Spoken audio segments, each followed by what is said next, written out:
It's the next year on podtech.net. I'm Matt Kelly. I'm here at the GM Heritage Center. For me, I'm in car heaven, or truck heaven in this case, and I'm joined today by Greg Wallace. He's manager of the GM Heritage Center. Greg, it's a pleasure having you on the show today and to be standing in front of some of history's greatest trucks. Yeah, you can definitely see the thread through truck history when you look down through here from this earliest 1926 Chevy stake truck, which features a wooden cab, features just the things necessary to haul your goods to the market.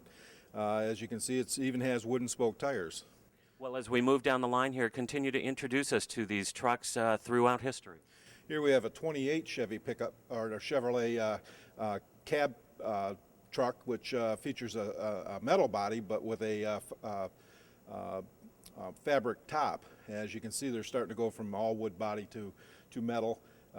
It's more robust, offers more weather protection than some of the earlier trucks did, but still keeping that heavy-duty utilitarian theme. This is a fairly unique truck here. It's a 1928 Chevrolet Depot hack, and they figured out that trucks were good for hauling people as well. It's kind of the same formula we have with our big Suburbans today. You can kind of call it an early version of a passenger vehicle.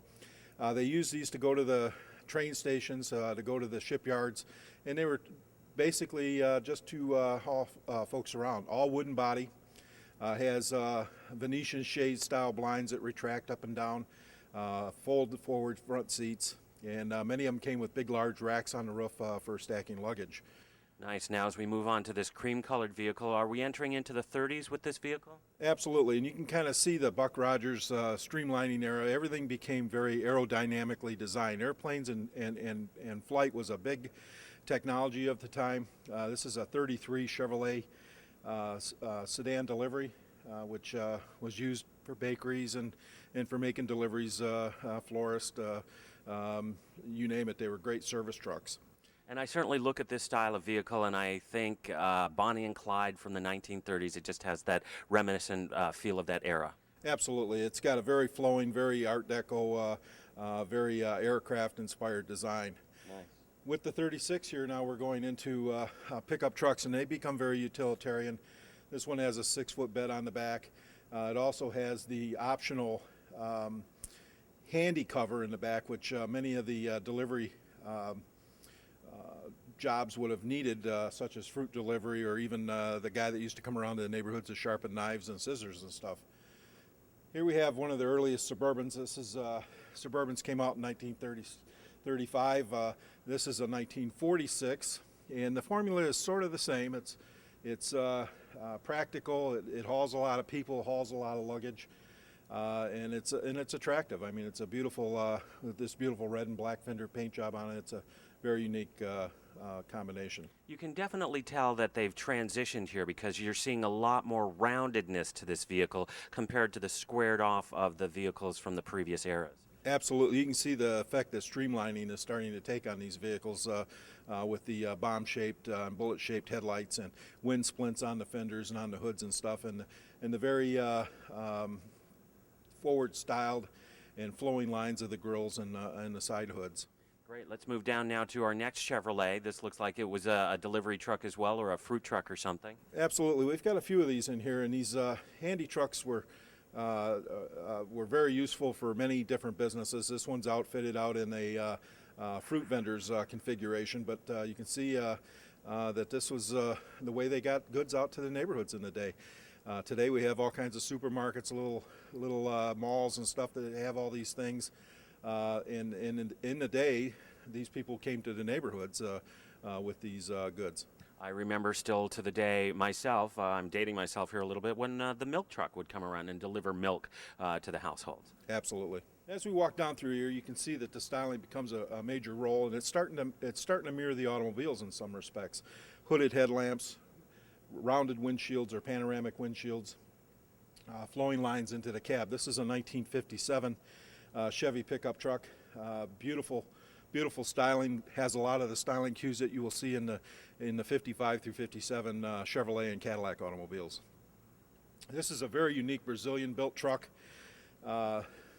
GM turned 80 years old in Brazil, and as a celebration of that event, 3 of these trucks were driven up here from Sao Paulo and this is and dedicated and donated to the General Motors Heritage Center. And this is a truck that actually made that drive all the way up from Sao Paulo to Michigan. And now as we move forward to this big red vehicle, we're kind of entering into the contemporary era, 1963? Yep, 1963. This is a Chevy 20, which is a 3/4 ton truck, but it's very unique in other respects as well as that it's 4-wheel drive. Today, almost all trucks, Suburbans and that, are 4-wheel drive. That seems to be the preferred configuration. But back then, 4-wheel drives were very rare, so this is a very rare piece for a 63 Chevy pickup. But as in terms of the era, the latter half of the 20th century, there are still a lot of these vehicles still on the road today. Oh, absolutely. These were very rugged trucks. As we have progressed forward, the road systems have gotten a lot better. Some people might argue that in some inner cities, but these trucks were designed for washboard dirt roads. So as roads have gotten better, it's been easier on the trucks, and they've survived.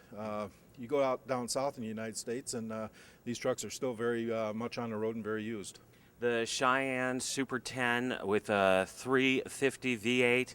I think a friend of mine actually had one of these during high school, and I would hitch rides with him back and forth. Yeah, this was a very popular body style, and for good reason. It's very much like a car in comfort. It has a very nice interior. They're quiet running. They had a lot of options, air conditioning, stereo radios, and they're attractive too. Two-tone paint.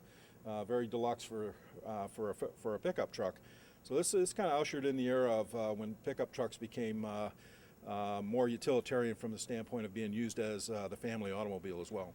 And Greg, as we fast forward here to contemporary automotive history and trucks in general, we can definitely see the evolution of the Suburban to the current vehicle we're standing in front of right now. Absolutely. They've become very luxurious vehicles. They're very utilitarian, but they're also very comfortable for long trips.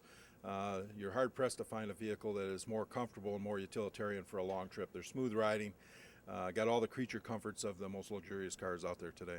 And of course, we're sitting in front of the 1953 Chevy, which actually is, while it's such an absolutely gorgeous vehicle standing alone as it is, served as a design cue for the HHR. Is that correct? Correct. Starting in '49 with this body style.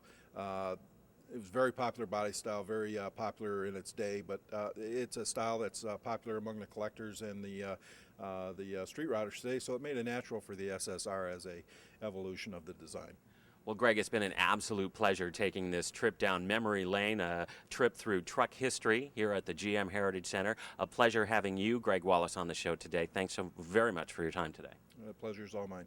For the next gear, I'm Matt Kelly on podtech.net.